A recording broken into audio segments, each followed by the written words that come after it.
lugar del mundo. Ideas calientes. Palabras que giran. Esto es ruido de mate.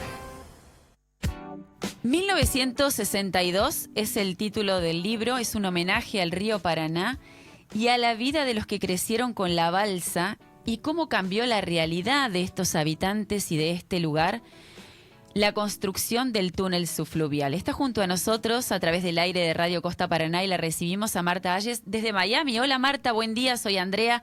Está el profesor de historia Julio Galera, está Marcelo Medina y Martín Echagüe. Buenos días. Buenos días, encantada de conocerlos y de saludarlos a todos. Muchísimas gracias, Marta. ¿Qué hora es en Miami? Bueno, son las 2 horas más temprano, son las 7:13. ¿Y hace calor? Está la época ideal porque son días de una temperatura de 20 y algo, digamos, no sé, amanece 22, 23 y de máxima hace 25, 26, así que todavía no empezó la primavera, pero es un clima muy agradable. ¿Y Messi anda por la calle? No me lo he cruzado nunca, vive relativamente cerca porque de Miami nosotros estamos un poquito más al norte, o sea que estamos a media hora más o menos debemos estar, no conozco exactamente dónde está la casa de Messi, quiero decir, pero está en Fort Lauderdale, que es más o menos media hora de donde yo estoy ahora con ustedes. Marta, usted es una especialista en administración, es escritora, ha tenido ya muchas publicaciones, realiza una intensa tarea con respecto a su profesión, y si lo ve a Messi, ¿le pide un autógrafo? Más que un autógrafo, me parece que le pediría una selfie. Muy bien. Sí. Muy bien. De hace muchos años tengo una selfie con el presidente Trump, así que yo le pediría una selfie. Quizás sea algún día así presidente. Bueno, Claro. ¿y cómo lo encontró el presidente? Por su tarea. No, lo encontré como todavía en ese momento solamente había escrito libros, no era conocido como político, y lo encontré de casualidad en un edificio que él subió una escalera y amablemente accedió a la selfie. Yo lo conocía por los libros. Claro. No era político en ese momento, no era muy conocido. Marta, ahora sí vamos a lo suyo. Este programa se trata a veces de Igual yo conocer. después le iba a preguntar cuánto sale el iPhone último allá, después te para vamos que a preguntar otras cosas, Sí, pero sí. la idea siempre es descontracturar y conocer la persona detrás de la personalidad por la cual llamamos para entrevistarlos. En este caso es 1962. Usted es correntina, ¿verdad? En realidad, muy breve mi historia. Mi papá trabajaba en la Empresa Nacional del Agua, que en ese momento se llamaba Obras Sanitarias. Y no, yo no nací en Esquina, nací en otra provincia que se llama, en otra provincia argentina, en una ciudad que se llama Villa Mercedes San Luis. Sí. O sea que nací en otro lugar, porque mi papá lo trasladaban de Claro. distintas ciudades y unos años antes de 1962 lo trasladaron a Esquina, cuando yo estaba empezando la escuela primaria. O sea que en Esquina yo hice toda la escuela primaria y 3 años de la secundaria. O sea que viví como una parte muy, muy importante en la vida de un niño a joven, porque estuve hasta los 15 años. O sea que viví esa etapa tan vital y tan importante de la vida de una persona, como todos sus primeros recuerdos son de Esquina por estas circunstancias. Claro. ¿Y cuándo fue la primera vez que usted recuerda haber escuchado algo de las balsas y del túnel subfluvial? Bueno, desde siempre, porque al estar Esquina ubicada sobre el río Corrientes, que desemboca en el río Paraná, y la conexión con Buenos Aires, toda mi familia estaba en la ciudad de Buenos Aires, la familia de mis padres. La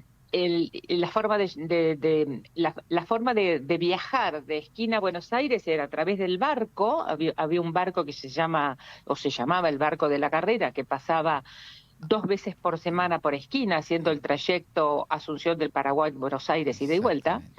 Ese era un medio de transporte, digamos. De los Mianovich. Y después ¿Perdón? Creo que la empresa era Mianovich. Tenían varios que hacían la carrera desde Paraguay a Buenos Aires. Exactamente, con una parada en Esquina. Claro. También paraba en otras ciudades, por supuesto, pero con una parada en esquina. Entonces, ese era un medio de transporte, yo recuerdo haberlo hecho por lo menos una vez, y después del otro medio de transporte era por tierra, digamos, ¿no? No había un único micro que hiciera el viaje esquina a Buenos Aires, sino que se debían de tomar varios, no sé, uno hasta Paraná, después se cruzaba por La Balsa, después se tomaba uno a lo mejor de Santa Fe, Rosario, y otro de Rosario a Buenos Aires, digamos. No había uno solo como ahora, que es todo comunicado de otra manera, ¿no? Ujú. ¿Y por qué 1962? Bueno, ese es un tema ya personal que yo soy una escritora de temas de liderazgo, de management, de comportamiento humano, etcétera, etcétera, y siempre había identificado que en mi historia personal había un hecho que había sucedido en ese año, un hecho circunstancial, una palabra que me dice una persona. Yo escucho esa palabra y a partir de ahí hago una serie de pasos que implicaron algo fundamental en mi vida, como cumplir un sueño, pero un sueño de estudios, y que en definitiva devino en mi sueño de carrera profesional. Entonces yo identificaba en mi historia algo que había pasado ese año. Y con el tiempo decidí empezar a reconstruir la historia, la que tenía en mi memoria, más toda la que fui sumando con investigación, y así surgió una explicación de cómo era mi vida hasta 1962, que vivía en Esquina, relatar de manera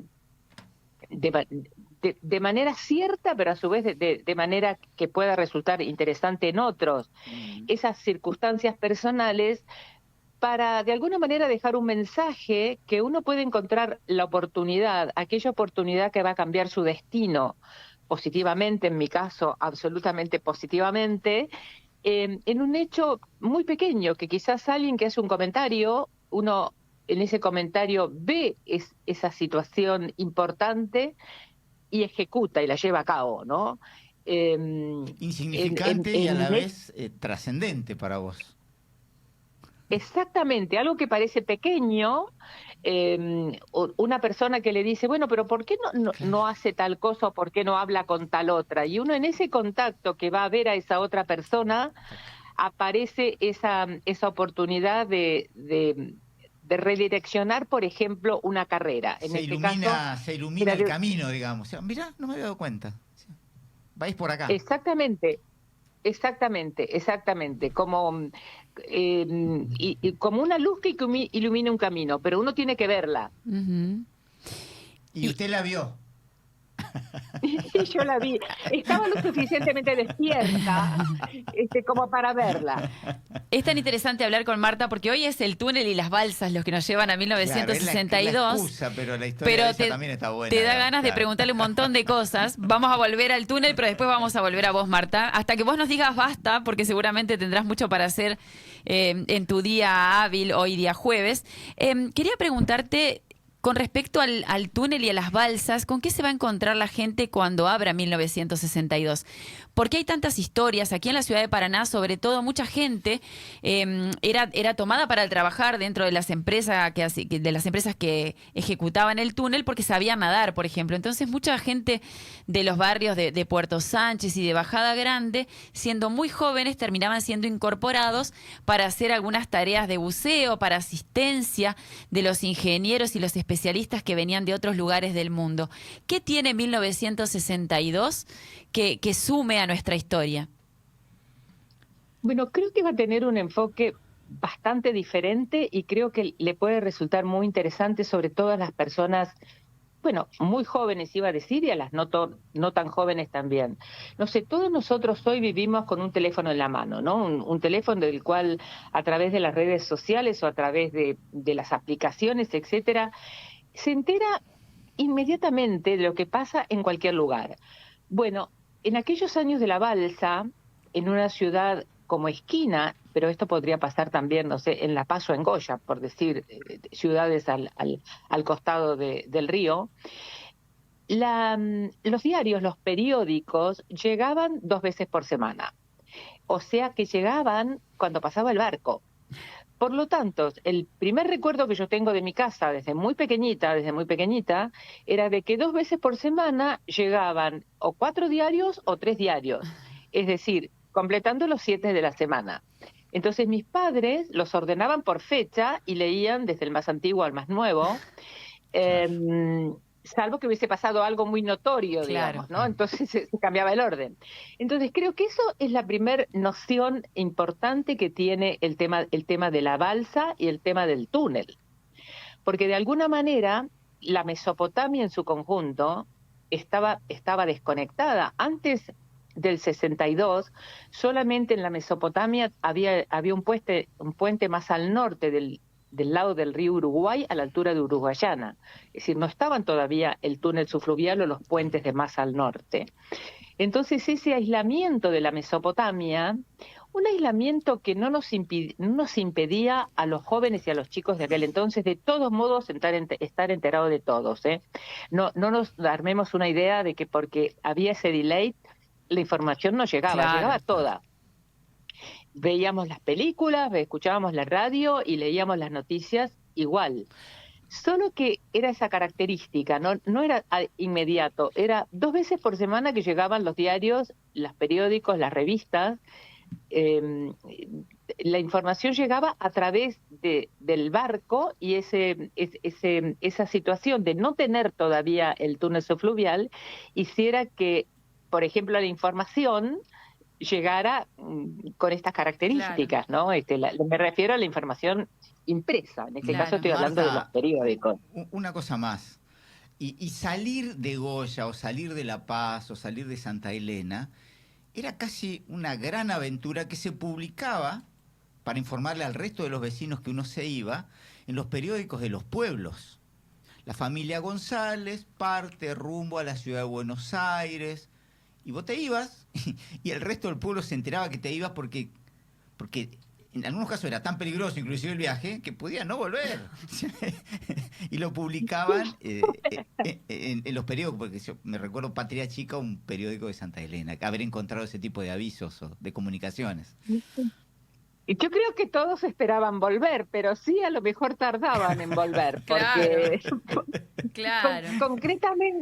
concretamente para cruzar, por ejemplo, por la balsa desde Paraná a Santa Fe, había colas de espera. Entonces, no es que uno llegaba y era automático, digamos, uno llegaba y cruzaba.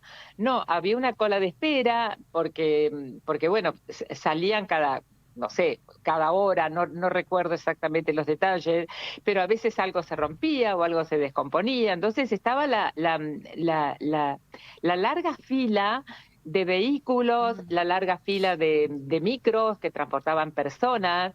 Entonces sí, eso lo recuerdo perfectamente, porque era una fila y había que esperar y bueno, a lo mejor el cruce podía durar, no sé, horas, pero no porque durara horas concretamente el cruce, sino porque había filas de espera entre las distintas etapas. Marta, ¿extrañas algo de esta tierra? La palabra extrañar no sé si es exactamente la que usaría, pero sí la añoranza.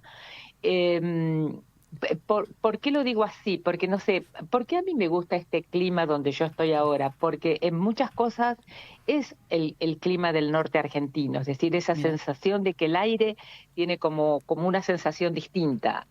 La vegetación, por ejemplo, el reconocer la vegetación, el reconocer muchas flores. Hay algunos árboles que son los mismos y uno los encuentra en otros lados. Entonces esa añoranza de una etapa que fue muy linda en esos primeros años de la niña que fui, digamos. Y después el otro tema interesante, y eso uno se lo debe al mundo actual, el poder estar conectada permanentemente con personas que están muy lejos. Y bueno, yo tengo mis amigos de la primaria y mis amigos de la secundaria, con los cuales sigo en contacto. Entonces esas cosas sí son realmente muy bonitas, pero muy bonitas. Marta, ha sido un gusto conocerla. En algún otro momento la vamos a llamar por los temas de de la perspectiva de este mundo, de para dónde van. El otro día el titular, el creador de Mercado Libre, decía que ellos ya le aconsejaban a los jóvenes que no estudien más programación, que piensen a pensar con lógica, y seguramente usted en algún momento nos va a poder ayudar a encender esa luz que a usted le iluminó y cómo vienen las nuevas generaciones al respecto, qué es lo que nos depara este mundo. Por lo pronto, gracias por este viaje en balsa en esta región del planeta y por este paso por el túnel subfluvial 1962, la obra de Marta Hayes sobre este rincón del mundo y este retazo de nuestra historia. Muchísimas gracias y un abrazo enorme. Muchísimas gracias a ustedes y un gran cariño para todos. Acá Martín le quiere preguntar a cuánto el iPhone. Sí, ¿cuándo viene para acá? Claro, para encargarte unas cosas, Marta. No le hagas caso. Perdón, yo tengo un Samsung. Bien, Marta. Un beso, que tengas un día hermoso. Chau, chau. Igualmente ustedes. Hasta luego. luego. Marta Hayes es doctora en administración y escritora y nos contaba 1962. Desde Miami, su infancia en Corrientes, su nacimiento en San Luis y la importancia de las balsas y del túnel subfluvial que iba hilando estos lugares de la historia. Yo no dormí la noche anterior que me dijeron vamos a ir a Buenos Aires, mis padres, y vamos a ir en colectivo hasta Paraná y vamos a cruzar el túnel. ¿Quién no lo habrá dejado dormir anoche? No Ya dormí, venimos. No dormí.